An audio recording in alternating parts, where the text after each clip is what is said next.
Today, you will learn how to make table borders invisible in Word. First, select the table by clicking the table handle. You will see a new tab appear at the top called Table Design. Now, look for the Borders button. Click the small arrow under it to open the border menu. From the list, select No Border. All visible table borders will disappear from the document.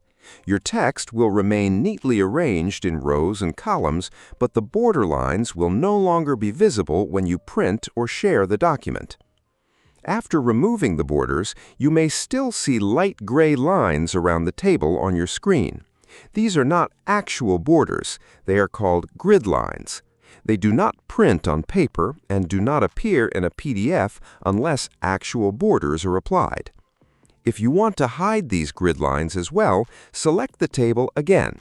Then go to the Layout tab under Table Tools. Look for the View Grid Lines button and click it. If grid lines are currently visible, clicking this button will hide them. If they are hidden and you want to see them again, click the button once more. This option simply turns the editing guides on or off.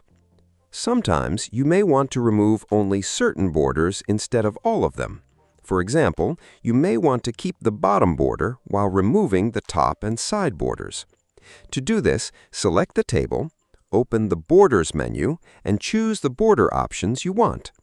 If you accidentally remove the borders and want them back, simply select the table, open the Borders menu again, and choose All Borders.